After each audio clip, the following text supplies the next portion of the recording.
warahmatullahi wabarakatuh.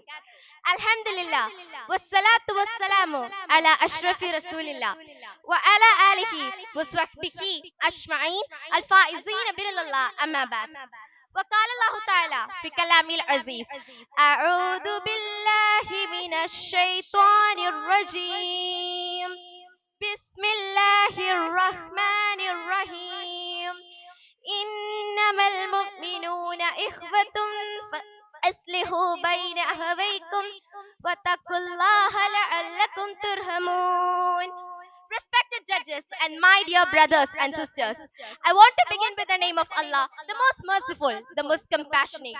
Today, I want to reflect on a beautiful teaching of our beloved Prophet Muhammad sallallahu alaihi wasallam, a teaching that carries immense wisdom and is deeply relevant to the world we live in today. The Prophet sallallahu alaihi wasallam said, "Haddathana Abdullah ibn Yusuf, akhbarna Malik, an ibn Shihab, an Anas ibn Malik, an Rasulullah sallallahu alaihi wasallam qala, la tabaghulu, wa la tahasadu, wa la tadabaru, wa kunu ibadallahi ikhwana, wa la yahillu li muslimin ay yakhjura akhahu fawqa thalath layal." Do not harbor mutual hatred, jealousy, or enmity towards each other, and do not turn your backs towards each other.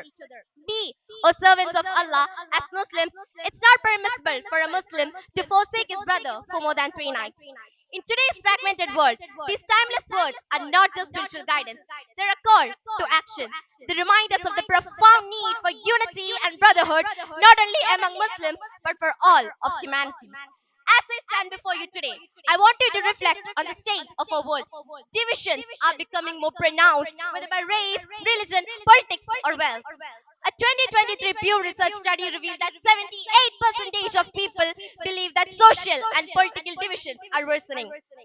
This fracture weakens the very fabric of our society, leaving us more isolated and vulnerable. Islam reminds us of the foundation of unity. The Quran says, "A'udhu billahi minash shaitanir rajim. Bismillahir rahmanir rahim.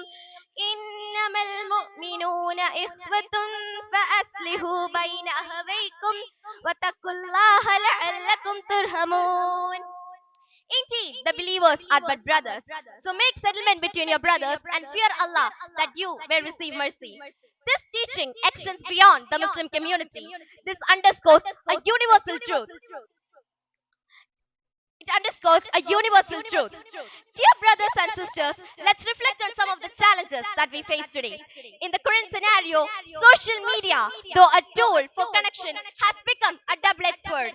It often spreads hatred, envy, and backbiting. How often do we scroll through our feeds and compare ourselves to others? How often do we see people spreading misinformation that fuels division? A study by the American Psychological Association revealed that 56% of social media users feel increased jealousy and discontent while comparing themselves with people online. This is exactly what the Hadith warns us about hasad. Instead, we are taught to celebrate the blessings of others and recognize that all good comes from Allah subhanahu wa ta'ala. Dear brothers and sisters, as we reflect on the profound hadith discussed today, let us remember its timeless message of unity, brotherhood, and compassion. It is a reminder that as servants of Allah, we are tied together by brotherhood and mutual love. Holding on to grudges or allowing discord to persist weakens the unity of our ummah and distances us from the mercy of Allah. Let's strive to embody the spirit of this hadith by nurturing kindness, fostering forgiveness, and genuine relationships grounded in love and understanding. By rejecting hatred, jealousy, and enmity, and by embracing forgiveness, generosity, and gratitude, we can not only just transform ourselves, but also the communities we are a part of. As we live here today, let us make a commitment. Reach out with someone with whom we have drifted apart. Forgive a past grievance and celebrate the success of others as though it were our own. These small yet profound actions can bring us closer together as an ummah and align us with the path of righteousness. May Allah subhanahu wa ta'ala guide us to be true brothers and sisters to one another and unite us together as an ummah and make us among those who spread love and peace in this world. Together, let us walk this journey of Islam. Let us walk this journey hand in hand under the banner of Islam. Jazakallahu khaira wa akhir da'wana alhamdulillahi rabbil alamin. Assalamu alaikum wa rahmatullahi wa barakatuh.